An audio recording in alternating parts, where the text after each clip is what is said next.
Okay, so we are live and welcome everybody. And we're just setting up. We're trying to do multiple things, going live on LinkedIn and broadcasting live on Zoom and recording everything. And we have a great guest today. It's Wednesday, November 8th, and I can't believe it's almost December already, and everybody Crazy, wants isn't to do Christmas. It's going too fast, but before we get rolling, let's ask our own John Sibley Butler for some mood in the house.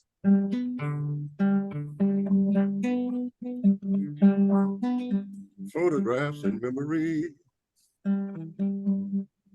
all the love you sent to me, all that I ever need to remember you. Memories that come at night, take me to an early time, back to a happier day. I call you mine, but we sure had a good time when we started way back when. Bedroom talks and morning walks. Oh, how I love you then.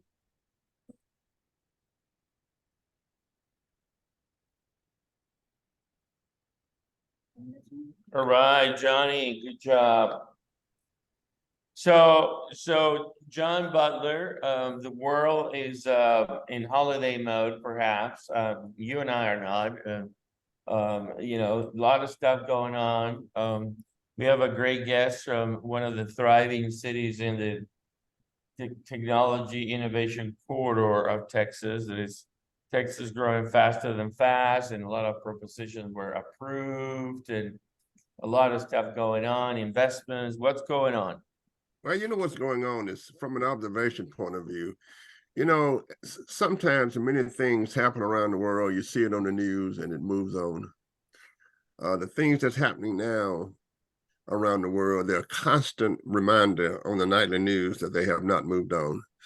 So I think that when we look at things like the conflicts around the globe, whether has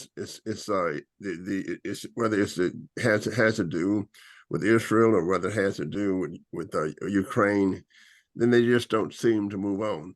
But on the other hand, like you said, I was on a call this morning from Washington D.C. Everybody's preparing for the holiday season. It's like we take a break away from all of the problems and do the holiday thing, and then we come back and hope and look and think that the problems are not still there.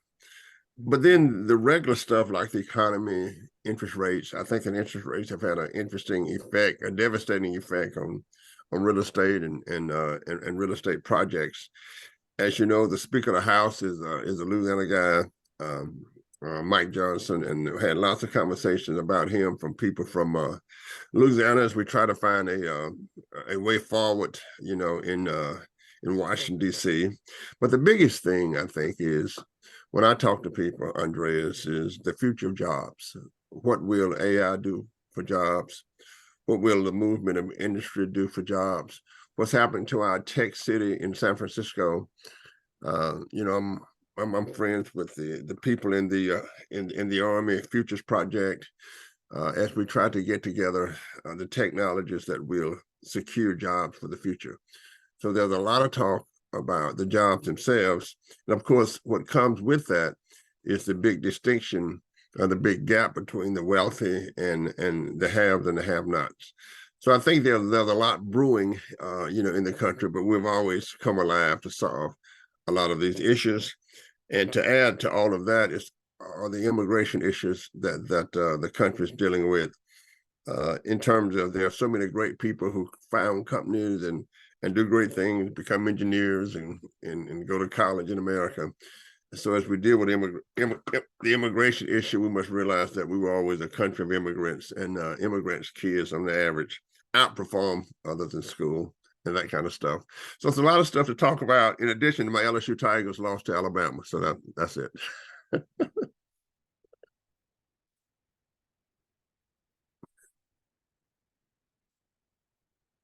Okay, Andreas, we can't hear you now. I'm sorry, I was muted.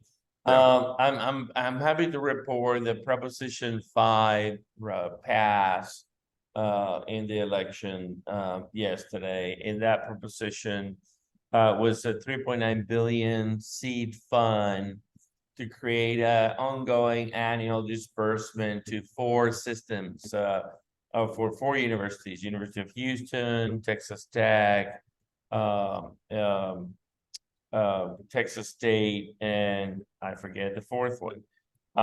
It'll come to me in a moment. Anyway, so Texas State's gonna get, something like, 30 million a year or something like that of additional funds for research and development. And, looking forward to that. Obviously, that I think that amount will increase over time. I think all the way to 100 million for the funds to kick in and produce the interest rates returns and all that. So that's it. That's an exciting thing. I know that there's a bunch of other things that passed the law, especially there was a proposition 4 for reducing property taxes for Texans, and I think that's a big deal. But anyway, lots of stuff going on with smart cities, smart utilities. I know, for example, that worth reporting that the city of Orlando last week passed an ordinance, and they signed some agreements. So they're planning on being the first city with vertical transportation, cars that fly kind of thing. It's starting in January of 2025.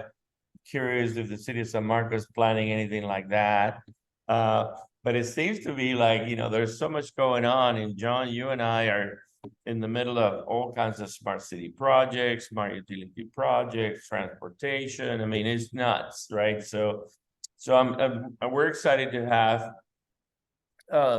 Josie Falletta with us because she is kind of a local homegrown kid that is now an adult, and I think I've known her for a long time, and she's fabulous, and she's driving what's going on in San Marcos in many ways, being the downtown manager, and many other hats that she wears. So Josie, welcome to the program.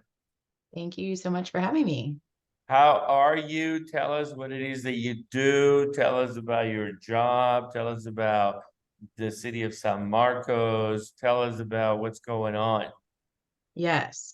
So my title is downtown manager, but I serve a district. So I have very defined district lines. And unlike a lot of other city departments where the work is focused on activities, mine is focused on an area, which makes it by design very unsiloed.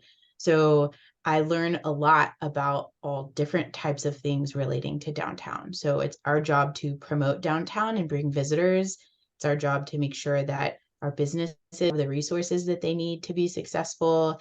It's our job to make sure downtown is welcoming, that it's accessible, that people of any age and any ability can get around downtown easily, that it's welcoming for visitors and residents. All of those things combined, but then I also randomly learn things about utilities, and I'm involved in capital improvements plans for different projects downtown. So I wear many hats, and I love that. I love that every day is completely different. It's all over the place. I also am a current student at Texas State University in the Master of Public Administration program, and I'm doing my research on the municipal building permit process, which is totally relevant to some of the conversations that we could have here today, about how to digitize that and how AI has the potential to simplify and bring in some efficiencies to that process. Right. So let's start unraveling and peeling the onion, because I know this onion is blooming and is very, very deep. So just tell us high level, if I'm a resident in San Marcos or a visitor, what are some of the top programs that are available, and how do I access those programs, or how do I learn about them? Are they on the web? Is there an app? how do people learn about whatever those programs are? So tell us first about the programs, and then how do people interact with them? So most of our programs are online. We're always trying to do a better job of being more transparent about what is available to residents, whether they're, a resident who's looking for activities to do or where to park or things like that, or whether they're a business owner who's looking for resources to help them get their business up off the ground. We're trying to do a much better job of making sure that all of that is online. I will say our website has really improved in the past couple of years. There's even an option for language accessibility. So if English is not your first language, you can type in the bar and the entire website will translate into whatever language it is that you need, which I think is fantastic. Great use of AI there also. So that is the way. I will also say that it depends on what you're looking for. And I think that's challenging for people to know where to look. And I think categorizing things is always a challenge in anywhere that you are. But if it's anything downtown related, people can come talk to me. I am kind of a facilitator in a lot of ways of people don't know who to talk to, but I know talk to. I might not know the answer, but I know where to direct people. So I spend a lot of time directing traffic. There you go. There you go. Mhm. Johnny. Yeah, I think you're in the right place at the right time when you look at the trends that's happening in the context of American society. We've talked briefly on this show about how wealth is moving to small towns or smaller towns in Texas. We've talked about the great article that Texas Monthly had on how cities are now receiving wealthy people to redo the hometown. We've talked a lot about the impact of technology and the movement of people. With broadband, the analog of broadband in the past was the interstate.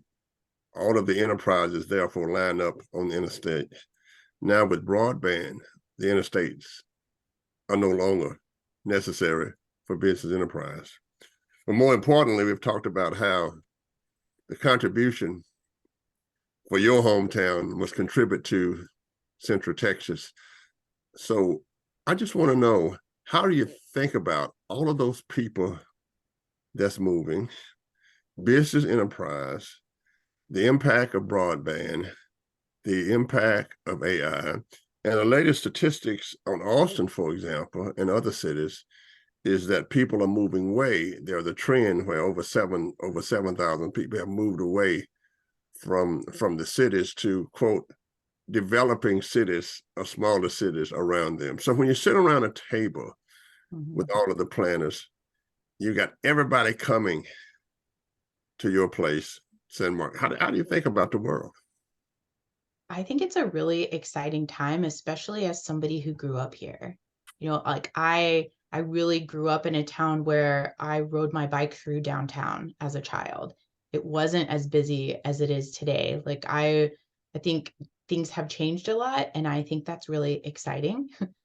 Well, the only thing that's inevitable is change, right? So a lot of people get nervous about change, but I get really excited about it. I've really seen that in the business mix downtown. We've seen a ton of business activity and a ton of entrepreneurial activity, which I think is phenomenal. We've seen a lot of young business owners want to open a business. And I think a community like San Marcos is the perfect place for that because it's a lot more affordable than some of the larger cities that are near us. So it's a great spot, but we have a lot of activity here. There's a lot of people in and out every day. And I'm just excited to see that interest in our community. And our team is constantly finding ways for how we can not only keep up with the traffic. Luckily, we were not involved in the issuance of permits. I have a lot of respect for our planning and development services team because they're seeing hundreds and hundreds and hundreds of permits come through. I think they do about 25,000 inspections a year, which is a a wild number, but for me, I'm just super excited to see all of the interest. I think it keeps our city vibrant. And I think it keeps it diverse. We're seeing a lot more diverse voices, which is wonderful. What about the broadband? What about, I mean, what's the impact of broadband? What's the impact of space? What's the impact of housing? Are you, and of course, the university is growing, growing. And so, I mean, what keeps you awake at night about Mm. all of the movement? Yeah, I think just planning for the growth and being open to it and finding innovative ways that we can welcome people and be ready for them. Um, and that we're doing research too, and that we're talking to people. And I think it's really easy for government to fall behind what's happening. And so for us to really stay on top of that, I think is challenging sometimes. We get in our hamster wheels of responding and, just doing our day-to-day jobs. But it is really interesting. Main Street, which is what we are, we're a Main Street program. Main Street was established when the highway systems were built because people stopped coming through downtowns. And that is why the entire Main Street network was created. There's over 1,400 Main Street programs across the United States now. And our entire job is trying to, we've been working on downtown community. And now that downtowns are becoming more popular again, I think that's the exciting thing. And so making sure that we have the resources to be able to have communities that are accessible to everyone, that they feel like they belong there and that they have a space there and a place for them. I think that's kind of what keeps me up at night, is making sure that our downtown is accessible to everyone in Okay. all different ways. Yeah. So I have a bunch of follow-ups, but I'm curious.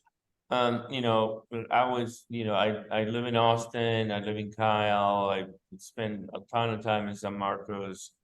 I recall, when I moved to Austin in 2000 and worked for the power company until 2010, that, downtown was very sleepy at the time, 2000, and a bunch of empty warehouses, and there was really not a lot going on. Maybe Congress Street, that was about it. And Austin does not have a square for a downtown like most smaller cities do, where you have a courthouse and you have a square, and and for example, Kyle has one, but Kyle doesn't have any commerce on the square. It's all people live on the square. It's really weird. Buda has something, but Austin decided to go vertical to basically attract people to move downtown. Tell us what's the balance, because the square in San Marcos, I would call it a happening square on weekends. Very thriving, very, people want to go out. It's all business, great places to go and eat and hang out and do things, play games, what have you. What's happening with downtown and people moving into downtown, and how is that changing or driving what you do and how you help others evolve? Yeah, we have different development code restrictions and allowances in downtown than in other parts of our city. So downtown is zoned Character District 5, which is the highest intensity use. Not the highest industrial use, but the highest intensity use is downtown. So our buildings can go up to 5 stories. That's codified, right? Like that's allowed by anybody. We love having mixed use. So we've actually established our land development code to really empower the type of development we want to see. We also just on Tuesday, is today, well, I don't know what day of the week it is. It's Wednesday. This week, our city council adopted our brand spanking new downtown area plan. So that is our vision for what we want downtown to look like.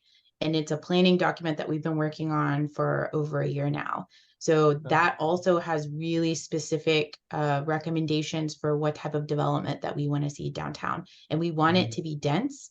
We want it to be mixed use. We want to see all different types of businesses.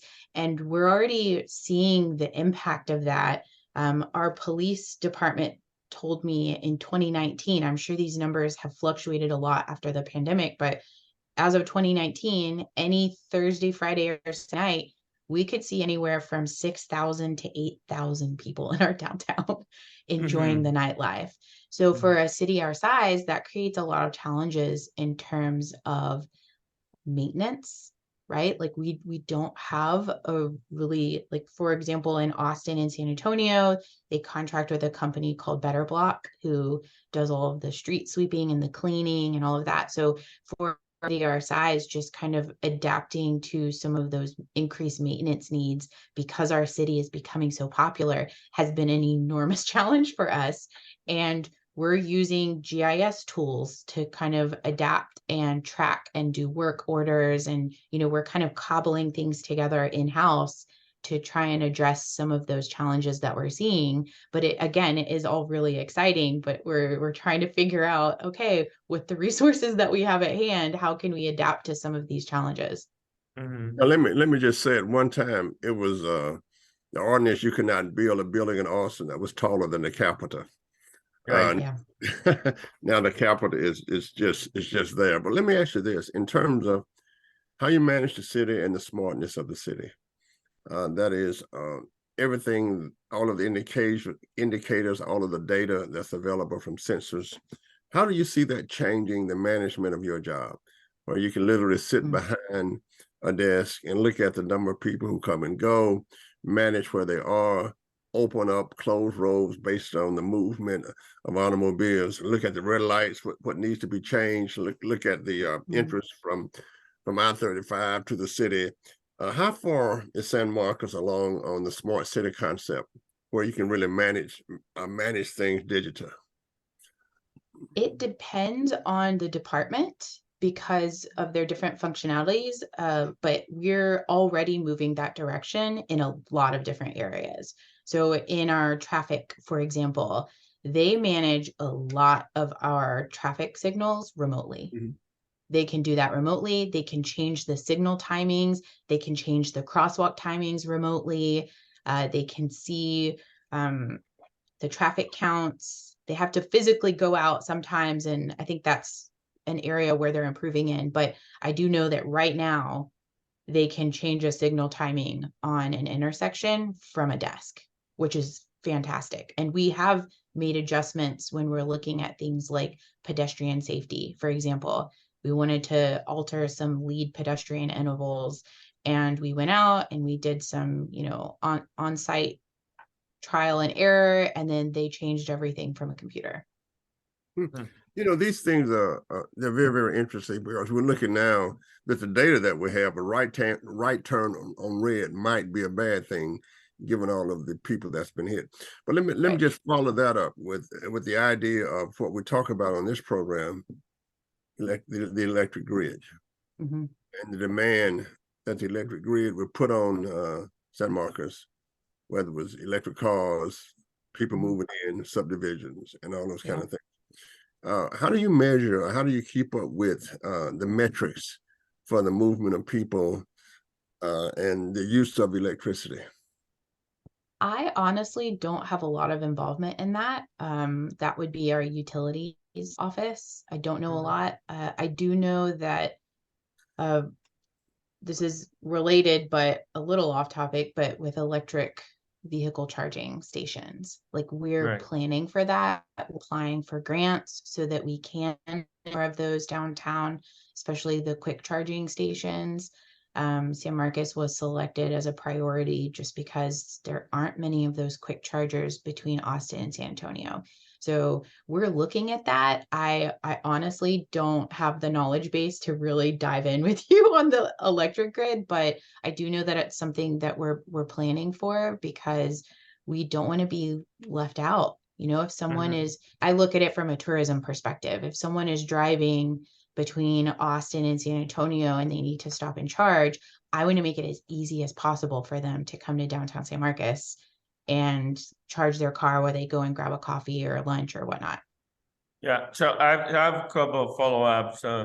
And you know, I know that Splash has Tesla charging stations, and I don't even know how Yeah. she pulled that off. But that's fabulous. And I imagine that you guys maybe have a few public stations that you own. You know, you as a city happen to have your own electric utility and water utility that you own. So Yes. I think, I don't know if there are a couple in San Marcos. I don't know there are any on the square per se where the square We have is. two. Yeah, Two, we have okay, two that are on San Antonio Street, just off the square, and we're okay, trying to install an additional 4 quick charging right. stations in a Now, different I've location. noticed, and I don't know if you've done it. I suppose that you did because maybe, you know, you're the one behind the reason it's happening, but you got some autonomous shuttles running around downtown. And so tell us about that. Autonomous. Yeah, I I I haven't know. seen any autonomous shuttles. Yeah, there's a eco taxi. Oh, the electric cab. Yes, we do have Yeah. an electric powered shuttle, but it's not autonomous. There's a person Oh, driving it. okay, Yes. okay. Yeah. It's not autonomous. Okay. Why isn't it No. not autonomous yet? Are you guys behind? What's happening? I No, don't know that that was ever that was a part of the trick question. conversation.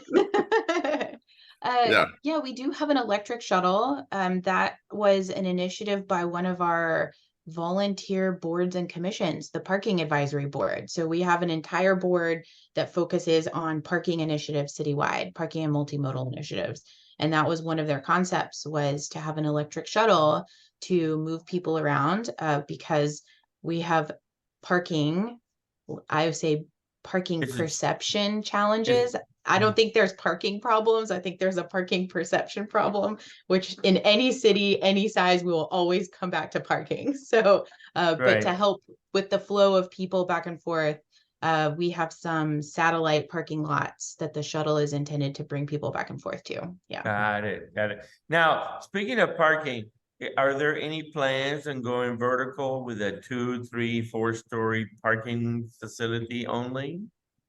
Not yet. I am a huge proponent of parking management, smart parking management, which we Mhm, have yet to successfully accomplish in San Marcos. mhm. The best sign is that we hired someone within the past year as a completely new position. His title is Parking and Multimodal Initiatives Manager. So I think that alone tells you the direction that we're headed in. We are looking at some smart parking solutions for downtown. But if you're not managing your parking, then yes, there will always be challenges because it needs to be managed first before, because Sure. we hadn't even until this point known specifically what our turnover rates were. This is not Mhm, data that we've been collecting, that we mhm, need to have regular, real-time information to be able to make mhm. those decisions.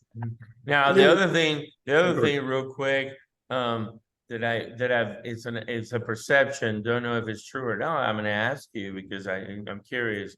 So in Austin and in other cities, you have still the scooters, you know, Yes. there are scooters around and they're not as, as infested scooter nightmare as they used to be. There are many, not as many, but they're still around and people use them.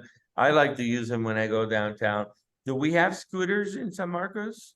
We do. We have a contract between Texas State, the city of San Marcos, and Spin Scooters, Okay. which is a subsidiary. Well, not important, but Mhm. our city did something really like smart a couple of years ago, and they prohibited those scooter companies from coming in, Okay. so that if anyone wanted to come in, they had to work with us. So we have a contract with Spin Cycle, They are the only provider that's currently allowed to operate in the city. And because they're the only one, they've worked very closely with both city and university. They've set up geofencing, there's slow ride areas, there's no parking areas. We're very deliberate about how we set up that program. And because the city was so engaged in the rollout, I mean, we had weekly meetings for the first year and a half to make sure that we didn't have some of the issues that we saw in larger cities. And because of that, we had a really successful rollout. And San Marcos is a great city for them. It works well for us because it provides a way of transit for a lot of the students that are coming back and forth into campus every day. I think all of us are really happy with the program. Right. Yeah, Right. you know, this is interesting because with the scooters, they might be going obsolete. We work with a company called Paragon, Mhm. with Dwight Talmus. And oh, by the way, he will be featured on the Super Bowl at halftime. So that's a good thing for CMG Consulting. But have you guys looked at the flight, the movement through the air? Mm. And also he has smaller cars to replace, if you will, the scooters themselves. But most of my energy in Austin has been spent on transportation and you know, Uber through the air. That is flight patterns, so I can get in my car, call an Uber, and fly downtown.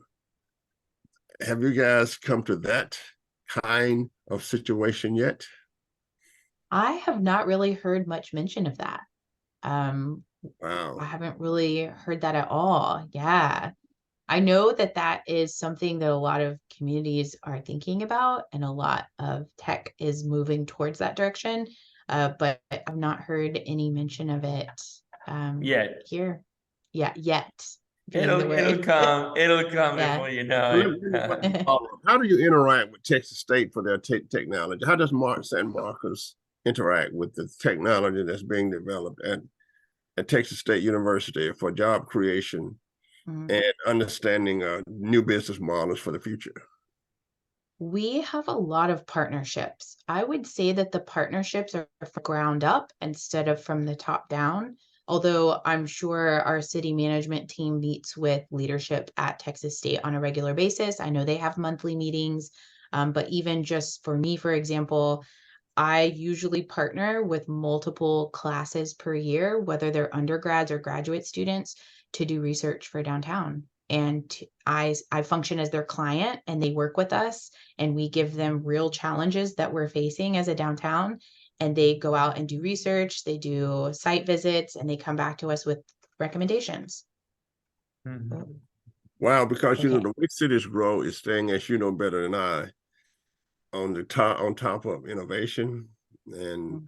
the transfer of that innovation to business enterprise and how enterprises take the science and technology and create jobs. And you know that Texas has created 4 times the amount of jobs in any other state, right, in the union.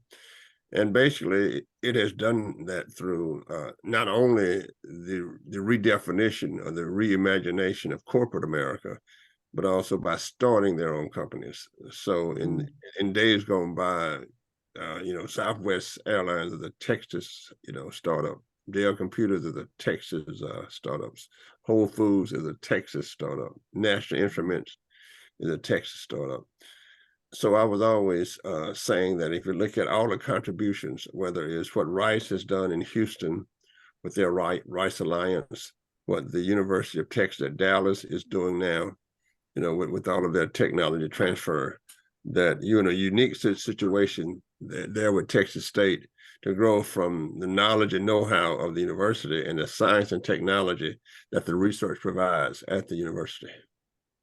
Yeah, we really benefit from all of the students and their work that they do for us. We're partnering right now with the MBA capstone students to look at our business mix and make recommendations for us about what does a successful downtown business mix look like. What should we be doing to attract the type of businesses that we're missing in our downtown?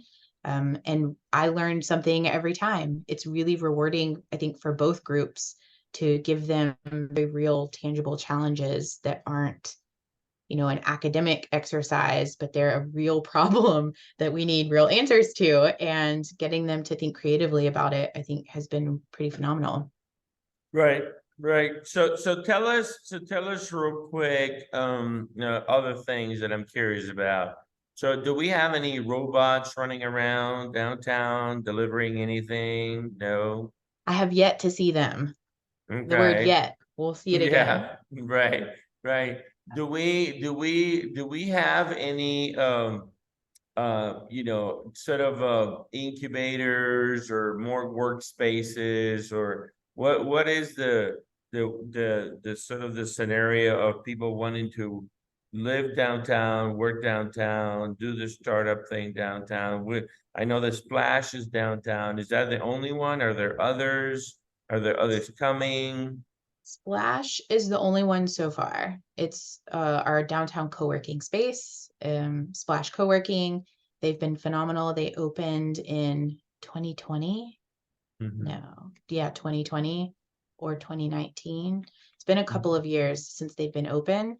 And they're the only one. We do have a new program at the city called Think Big. It's a small business counseling program, but that is more intended for existing businesses to give them a resource, a counselor, if you will, to help them navigate some of the challenges that they're facing. But we don't have another incubator. I would love to see one downtown. I would love to see a partnership between Texas State University and the city, co-hosting an incubator in some way. Andreas, this is something we've talked about many times that You we might would love have to one see coming happen. in for Central Texas. But let me ask you another question about talent. Mhm. One of the things that people talk about, especially with all the issues of people want to stay home and work, and of course, if you stay at home and work, you can hire engineers from around the globe. You don't have to come to work, right? Mhm. But people are talking a lot about the new talent that's needed for the next century. That is, as we become more, they call it technologically sophisticated, but I think that the more technology we have, the less it takes to do the job, including flying an airplane, right? Because the computer just flies the airplane. So one of the things that you have an advantage is Texas State, right there. Have you measured the number of students who graduate from Texas State who are now staying home in the city rather than going to other places to find an occupation? Literally, homegrown students who stay in San Marcos to contribute to the economic growth of San Marcos. Have you noticed any metrics related to that? No, I would love to see a metric for that. I think that would be really difficult to count and to tabulate. Even when we're looking at population numbers and residents in San Marcos, it's hard for us to know which of the residents are current and former students of Texas State and which ones are not. That's really hard even for us to calculate when we're looking at population numbers. So I never miss an opportunity. The old professor here could write a grant and have it done for San Marcos let's talk because and I set would up a love to metric. know. And I say that because when we started the Austin experiment, everybody left Austin. We lost all of our best and brightest to California and to Boston. They wanted to go to corporate America. They went to Houston and they went to Dallas. And our people with great degrees were driving trucks or driving buses or hanging out at Hippie Hollow.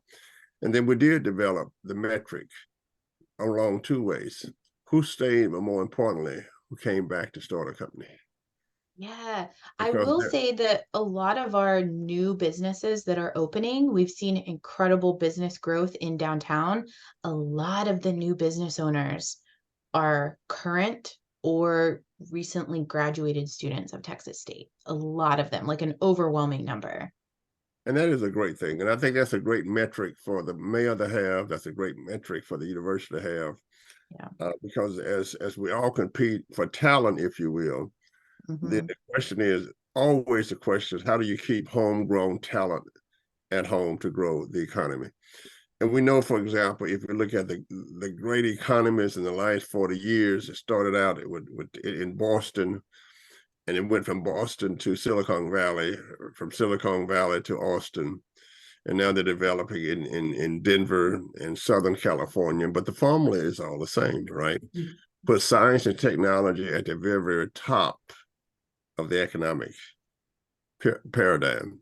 It's not management and accounting, it's science and technology. Because remember that, if you look at computer science companies, then Microsoft is a computer science company.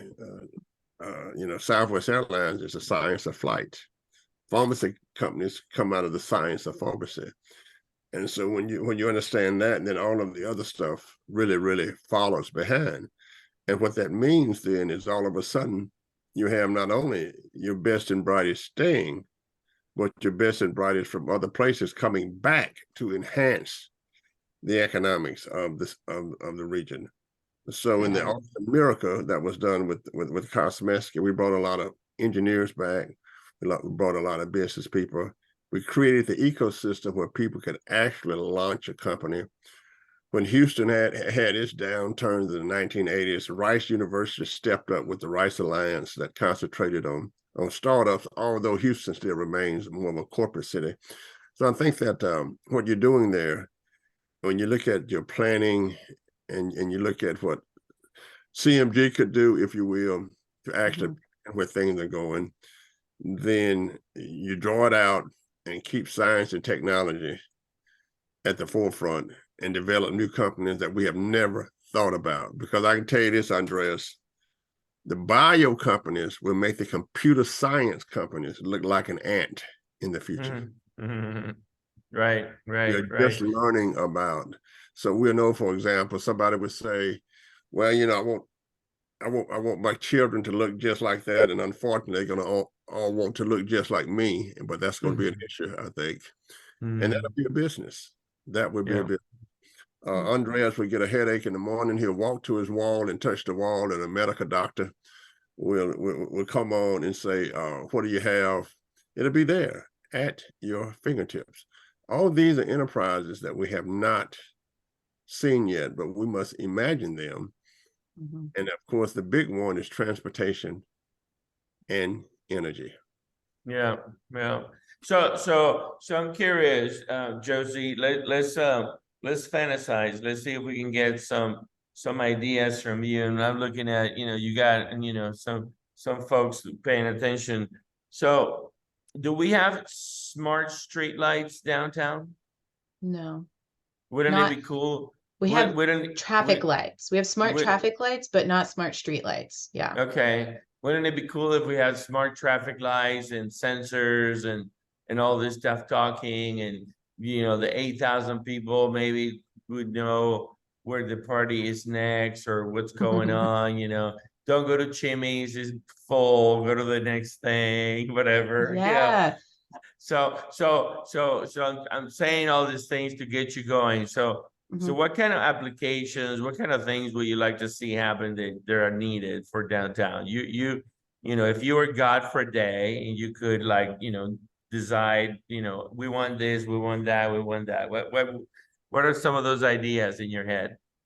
We're already talking about smart parking solutions. So you're driving around, it's integrated into your whatever map system that you're using, and you're looking for a parking space. You can see color-coded which parking spaces are available. You can reserve it just from your car as you're driving. You can pull in. It's automated payment system. You're paying for parking. You walk away, you're eating, you get a ding on your phone that says, oh, my parking meter is about to run out. Let me just top it up real quick from my app or from my phone or from text, which all of this already exists. Like, this is real tech that is already available. But I would love to see something like that, because the parking turnover has a really big impact on the success of the businesses and how much business they're available to do. So that is something that today I would love to see implemented. And will also give us real-time data about what is the turnover? How much traffic are we seeing in our downtown? How quickly are people staying? How long are they spending time? Of course, all of the data about visitors, where are visitors coming from? These are things that are available, but they're very costly for cities to acquire that information. We have to work with vendors and consultants and pay them money to be able to give us that type of information. So understanding who is visiting our city, where are they coming from, how long are they staying, how much money are they spending, what are they spending money on, like anything that is giving us information so that we can then adapt to that information and understand, or do we have gaps in our business mix? Do we need more parking? Do we actually have enough parking, but people just don't want to walk 2 blocks? Are we not managing it properly? Just giving us enough information in a way that we can digest to be able to make decisions about it. Yeah, Yeah, absolutely. that's the power with data, because I think in the future, then the new revenue will be the data that comes from streetlights, Yeah. the data that come from parking, and the data that come from red lights, and the business model for data will continue to grow, including, I might add, the interaction between the computer and the health Right. situation.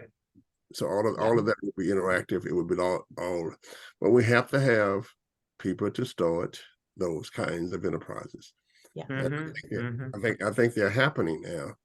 I sit on the CNBC disruptive technologies, bring that to CMG consulting, and the technology that we see and the jobs that's being created is just mind-boggling.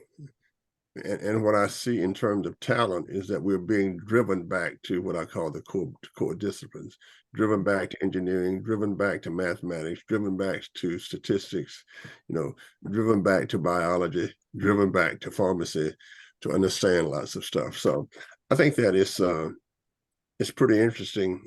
And as cities prepare for the future, it's going to be a combination of the great cities of science and technology, right? And management and people and psychology and sociology. I just think it's just there. And if you do that, then of course it'll be good. If you don't do that, like San Francisco is having problems now, and then you're going to have lots of problems. So what about the all the ride share stuff, Uber, Lyft, and all that, and bicycle programs, so I can rent a bicycle, or do we have all that downtown, San Marcos? We do. We have all the ride shares, all the kinds, and I take those for granted. I just assume that those are something that's always available. And we're part of a network that stretches across the state. So when I go to visit other communities that are part of our network, and there's no Ubers or no rideshare available, and I realized that we're really fortunate to be in the geographic location that we are, because that's something that there will always be. And even, of course, I'm a talker. I talk to every rideshare driver that I've ever been in, and I ask them, because I'm curious, do you just drive in San Marcos? Are you able to work in San Marcos? And they always say yes. A lot of people tell me they used to drive in Austin or San Antonio, and now they don't need to anymore because there's always enough work to pick up in San Marcos. Interesting. Tell me something else. It may be a bit of a tangent, but it's interesting to me. So the city of San Marcos owns an airport, and that airport is primarily civil aviation, but there is some cargo that goes in there. Is there anything going on in that airport that needs a connection to downtown? Are people moving from the airport to downtown, or are the billionaires flying into San Marcos Airport and then going to the square? What's going on with the airport? Anything that impacts downtown? I'm curious. Not really yet. We have relationships with the airport. We know each other. We're friends. We get along well. There's not a ton happening between the airport and San Marcos. I know they're working on building an additional runway, so they're also growing. I know they've been beating their own records every quarter for at least a couple of years now. So their volume has increased quite a bit. I Mhm. can't really say how that has impacted downtown. If it has, it's not in a direct way. Mhm. Yeah. Okay, so there's another trend that you need to start thinking about. There's something called vertiports, vertical ports. They're coming to a downtown near you soon because of all these flying vehicles. They are gonna need a vertiport, and a vertiport is not like an airport that requires, 1,000 acres or something huge. A vertiport is 10 acres, 20 acres, and you have all these vessels coming in and out, and people are flying vertical, and that's how Dr. Butler is going to go from Great Hills or the University of Texas or wherever he's at the football stadium, and then go to a meeting in San Marcos. It'd be this flying new Lexus that he's going to buy that he doesn't know yet. And does the city own land downtown that it could turn into these things? Yes, the city owns several parcels downtown. We're currently doing an analysis Mhm. because our city hall is very stretched at the moment because our Mhm. staff is growing, because our community is growing. Um, we have a large city staff because we own our utilities, which you've mentioned before. So we have over 750 city employees. And we're busting at the seams. We do have a new public services center that houses all of our public works and utilities, but even our city hall is busting. So we're looking at a new location.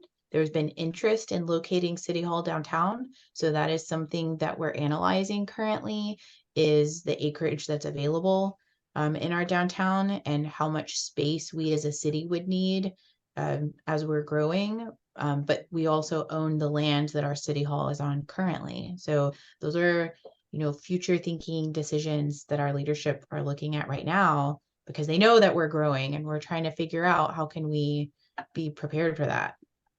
Yeah, San Yeah. Marcos is a beautiful city with the hills and the lakes. And again, in the experiment also, which is also a beautiful city with the hills and the lakes. Then there was a lot of pushback for development because of the hills and the lakes.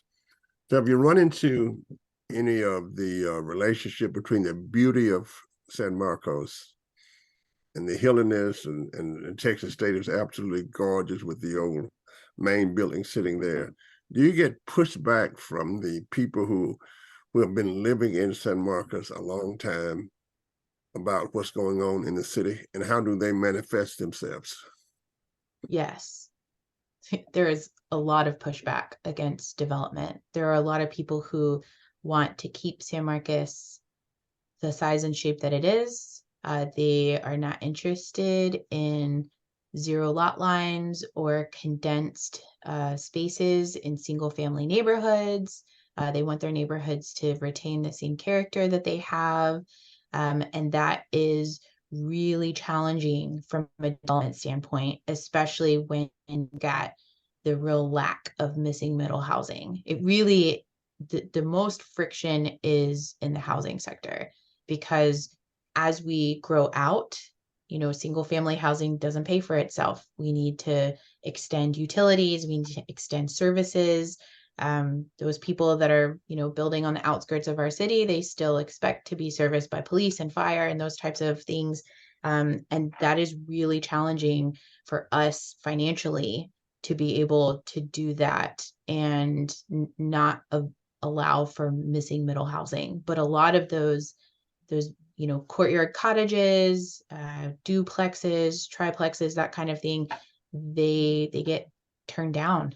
They get denied when they go before our planning organizations. So those voices are very loud. There is also a very loud set of voices who want density. They want equitable neighborhoods where people can afford to buy a house. I mean, I'm a perfect example because I'm a young professional. I just bought a townhome last year, and I'm so excited that I was able to afford to purchase a home because I wouldn't have wanted or needed to buy a single family house.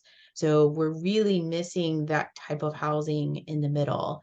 and making sure that we're allowing and in fostering that type of development is something that we really are challenged by right now. Right. These are issues that will evolve as you continue to grow, but that's the price of creativity. That's the price of jobs. People would tell me, well, there's so much traffic in Austin now. Well, there was no traffic years ago because there was no place to go. There Right. was no traffic because nobody was there in the city. And I think what you have to do is really manage that with the new technologies that we have, so that the traffic can flow when it needs to flow, and the lights are all synchronized to the traffic. And I think also that the housing thing is just very, very interesting. So Andreas and I, we're looking at affordable housing throughout the country. We're interacting with different kind of companies that might provide affordable housing. And I think that it'll be neighborhood based, and it's just not for everyone, because everybody can. Some people can afford their house. Everybody can, Right.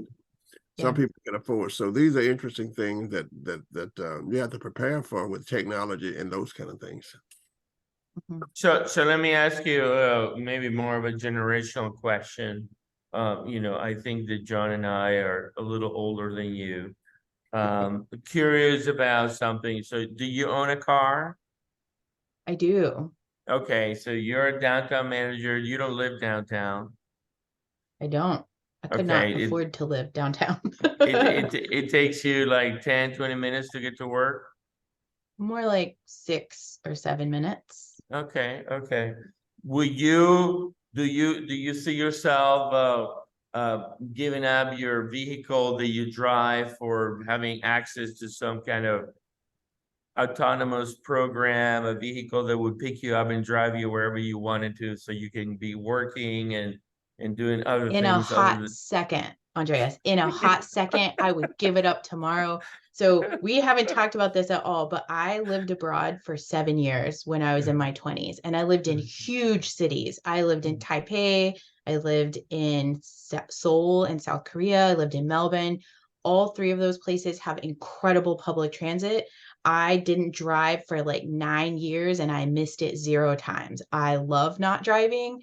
If I didn't have to drive tomorrow because there were other solutions that were convenient and affordable, I would do that in a hot second. Hands down. absolutely. Well, what did you learn from, I was in Japan for 14 summers, in China. Also, China was a lot of traffic. But what did you learn from that public transportation? In Japan, it's just fabulous. It's fabulously clean. There's a lot of orderly people getting on the thing. What do you learn? What can we learn from those countries when it comes to the movement of people? Yeah, I think there's so much to learn. And I didn't really have terminology for any of that until I came home and started studying public administration. Because when I moved over there, my undergrad is in anthropology. So I came there from a cultural anthropologist perspective of trying to understand how can we connect as people despite all of our different variances, language barriers, that kind of thing. And I really learned a lot about how sense of space is created. Because in a lot of places where I was living, they don't have zoning requirements. Yeah, I like mean, Houston, there's no zoning in Houston. yeah, so interesting. Yeah, so interesting. So I really think that was the biggest thing that I learned was, the human experience without all of the different types of regulations on zoning that we have in the United States. Like every place I lived was a 15-minute city, right? Like I could walk within Everywhere. 15 minutes and get every single one of my needs met. And I had never experienced that before. And I didn't realize how different living here at home was until I returned home and was infuriated that I couldn't walk to get groceries and coffee and whatever else I needed. That it was way more challenging. And I didn't buy a car for the first 2 years after I returned home. And it was terrible. It was a terrible experience. I mean, I tried really hard. I took the buses into Austin. I took the train back and forth from San Marcos to Austin, and it was incredibly challenging. It was a lot of work to be able to get around. And it made me really appreciate fondly a lot of the infrastructure that they've put into place in a lot of those Yeah. really densely populated areas. Are we moving toward that now in I America? hope so. I really hope so. I think there are a lot of challenges, especially when it comes to rail, because, you know, passenger rail is a really great way to move people quickly and efficiently. And I think there are a lot of challenges with that, especially, you know, when currently the existing rail system has to give way to freight. So I think there are some challenges. There was interest in rail several years ago, and it never made it through.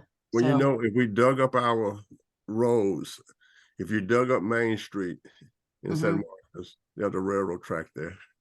If you dug up Congress Avenue in Austin, there was a railroad track there. That was the one time when the city's dependent on rail, and there were trolleys everywhere.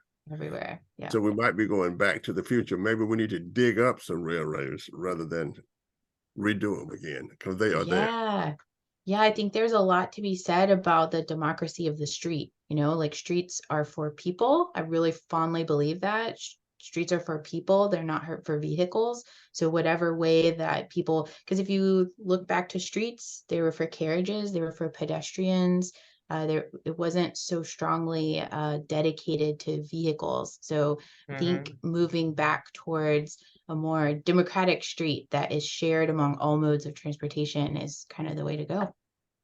Yeah. Very interesting. So I'm curious. Does the city own things like Purgatory Creek Natural Area or things like that, or is that Texas Wildlife, or what about all the other parks around the city? Who owns all that? The city does. Their The city. parkland.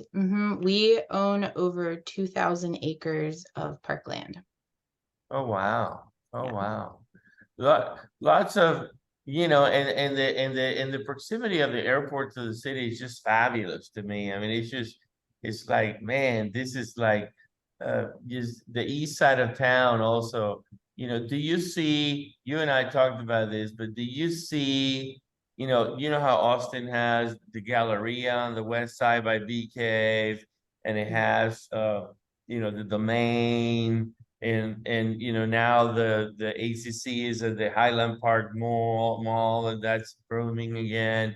Do you see San Marcos downtown maybe shifting and moving and having another downtown somewhere else? Yes, we've actually been talking about that over the past year. While we were doing our downtown master planning process, we're also doing citywide comprehensive planning. So our city comp plan is also under review for adoption. It hasn't been adopted yet, but they are recommending a second city center on the east side of 35. So that is something that we're actively discussing because we recognize that there is a lack of amenities on the east side, but And that's there where is the majority of our and, development is happening. and there's a ton of water on that east side. Like, So that is the challenge. There's a lot of floodplains on the east side, and that is no, where a but lot of our but you could do some kind of river walk thing. I mean, there's all this like lakes and the streams, and it's very interesting, right? I mean, it's the sky is the limit on that. Anyway, I think you have one of the best jobs in the world because, like you say, you get to interact with everybody. You see everything horizontally because everybody needs to come to you, and you interact with all the departments and everything. I could tell you this much. San Marcos downtown is improved dramatically in the last 3 years. It's clean, it's great, has an amazing vibe all the time. There's energy, you can feel it, there's a mojo to it. So good job. Thank you. Absolutely. I mean, as we look forward to the next decades, we must realize that cities have always changed. They've always been the center for creativity, the center for people. And remember that the broadband will allow people to move to the countryside also and perform their own enterprises. But then when that happens, they've got to have the Sunday night barn activities. People are social. And as long as the planning is around the people themselves, then it becomes very, very interesting. And I think the beauty of San Marcos will also bring people there too, because it's just a beautiful city. Thank you. Absolutely, absolutely. Right. So say hi to everybody at the city, especially, you know, Tyler and Joe and all kinds of people, and you know, I'm due to have some meetings with them regarding all the projects that they're working on in Texas State, and you know, coordination and things. And if you need anything, don't hesitate. And Right. Well, say hi to your father. I will. I will. Dr. Butler, you said this earlier, but you might be getting a call from me to do some research on Texas State students that have stayed and left and come back. We'll talk later. We'll talk later. That's no Yeah. problem. Andreas have all of my connections. Thank Mhm. you so much for having me. Absolutely. Thank you for being with us. Johnny, take us away. Yes, yes, yes. Let's drive down or fly down to New Orleans. That city, so pretty. Well, historic scene. And I'll take you, parade you way down Bourbon Street. We'll meet a lot of big shots, do a lot of great stuff there on Bourbon Street. Remember, it's good to be known for something. Okay. Thank you. Thank you. Thanks, everybody. Okay. Take care.